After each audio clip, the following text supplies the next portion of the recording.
بسم اللہ الرحمن الرحیم۔ السلام علیکم۔ 2 منٹ کی ویڈیو میں خوش آمدید۔ آج ہم آپ کو ناسا اسپیس ایجنسی کے بارے میں بتائیں گے۔ ناسا کا مخفف نیشنل ایروناٹکس اور اسپیس ایڈمنسٹریشن ہے۔ روس اور امریکہ میں اس وقت خلا میں سب سے پہلے جانے کی مقابلہ بازی تھی۔ روس سپوتنک 1 سیٹلائٹ پہلے خلا میں بھیجنے میں کامیاب ہو گیا، جس کے 1 سال بعد 1958 میں ناسا کی بنیاد رکھی۔ امریکہ میں ناسا کمپنی کی بنیاد سے پہلے اسپیس کے ادارے کا نام NASA تھا۔ ناسا نے 1972 میں پہلی مرتبہ خلا میں کئی سیٹلائٹس بھیجے، جن کا مقصد زمین کی بیرونی سطح سے تصویریں لینا تھا۔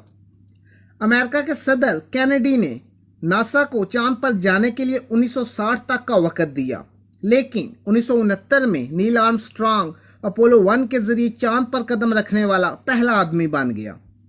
آکسیجن سلنڈر پھٹنے کی وجہ سے اس مشن کو مزید جاری نہ رکھا جا سکا۔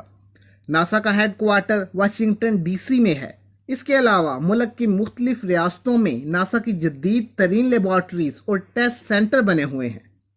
ناسا میں تقریباً 17,000 لوگ کام کرتے ہیں، جن میں سے زیادہ تر ماہر فلکیات اور انجینئرز ہیں۔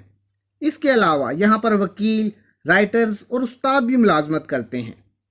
ناسا نے ایک بڑا سیٹلائٹ خلا میں بھیجا ہوا ہے، جو کہ مستقل طور پر وہیں رہتا ہے۔ اس کو انٹرنیشنل اسپیس اسٹیشن کا نام دیا گیا ہے۔ ناسا کے زیر اہتمام وہاں پر سائنسدان ہر وقت موجود رہتے ہیں اور مختلف تحقیقاتی کام کر رہے ہوتے ہیں۔ ناسا ایک خاص منصوبے پر کام کر رہی ہے، جس میں وہ دوسرے سیاروں پر زندگی گزارنے پر تحقیق کر رہے ہیں۔ اگر ایسا ممکن ہو جاتا ہے تو جلد دوسرے سیارے پر آمد و رفت شروع ہو جائے گی۔